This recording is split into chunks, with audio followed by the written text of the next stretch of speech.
Definitely, yes. But not in terms of like we would like to go and say anything bad for them or fight them. It's their way of working. Maybe they are happy with it. They're enjoying it, let them enjoy it. Now, to clarify for my Western viewers, can you tell me what it is and what it means to be a saint in the Swaminarayan Sampradaya? There are steps and stages of how a person becomes a saint, because it's usually the sainthood is the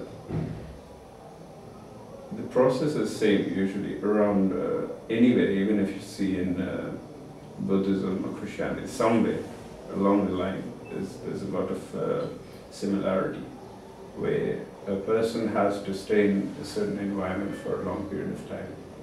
And a person who is actually, who wants to devote himself voluntarily, stays in the temple or stays in specific places where he serves the institution, he serves God, and he also has more inclinations of introspecting his own self and being with his own self.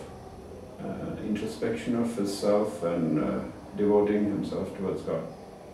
So that's the first step, and after that he is given the what is called the Samanya Diksha, where he becomes a devotee. The second stage is he after becoming a primarily devotee, he has to go on to the stage where he would wear same clothes as the saints, but it's all in white. And that's a period where he has a sort of renunciation from the world. So then he's not attached to the relatives or the other people who he generally used to relate to when he was a normal person, as in a householder or a son or father or mother or daughter or whatever.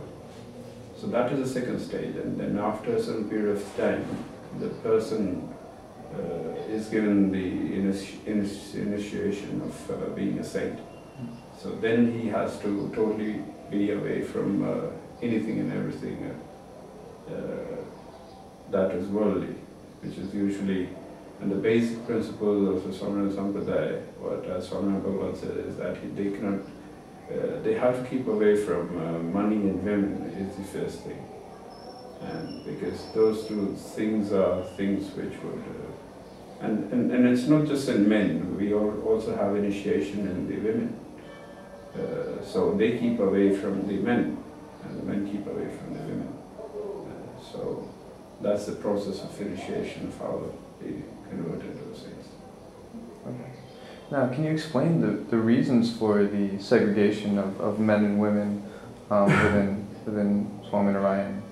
It's not actually just Swaminarayan, it's all of Hinduism. Yes, all of Hinduism. And the reason for that is there's a natural instinct of a human being to be attracted to the opposite sex. And according to the Hindu culture, the tradition or the values, there should be one place where you are not affected by any external forces, in terms of, if you are in front of God, then it should be only God, nothing else. So it's not the segregation in terms of, sometimes it's been misinterpreted, saying that they are downtrodden, or maybe they are not taken care of, or whatever. But Swaminarayan Bhagavan has actually elevated the status of women by giving them, usually everywhere you go, there will be temples where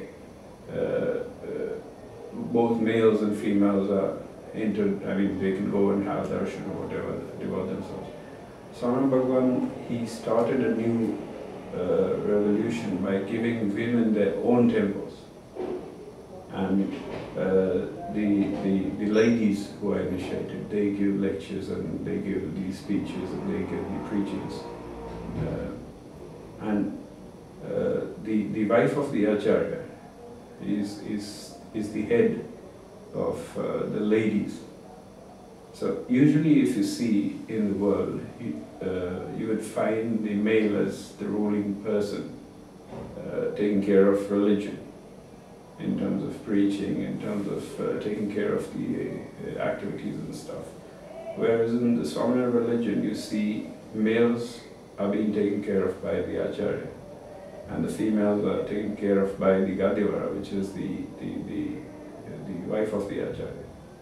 And they have separate temples. And an interesting bit of thing is that the men are not allowed in the women's temple, but the women are allowed in the men's temple. So you see the women have advantage of coming into the men temple and doing the darshan. Of course, keep a distance, but then they have their own temple where men cannot just enter there.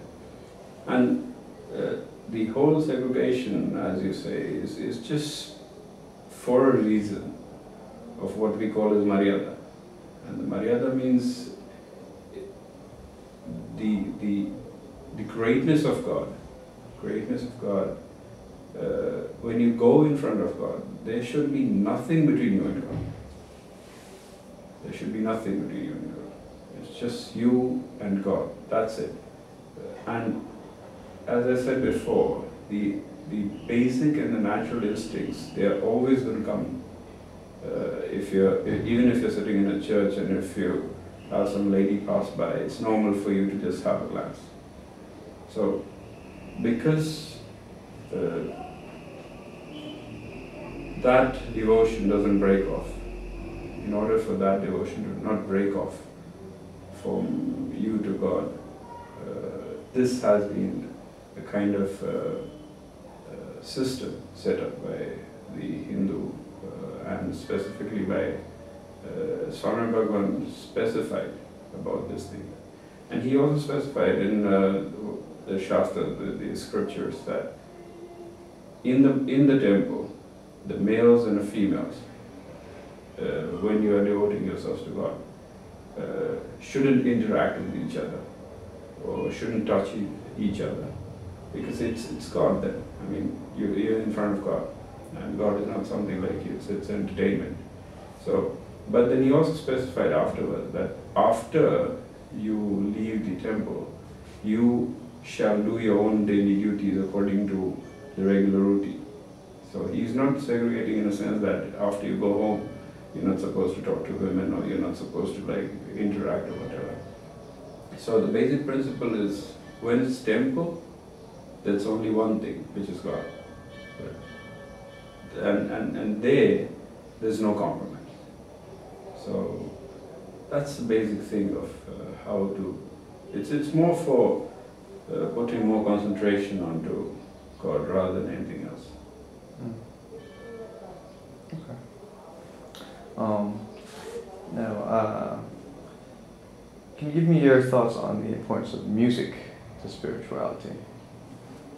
Music is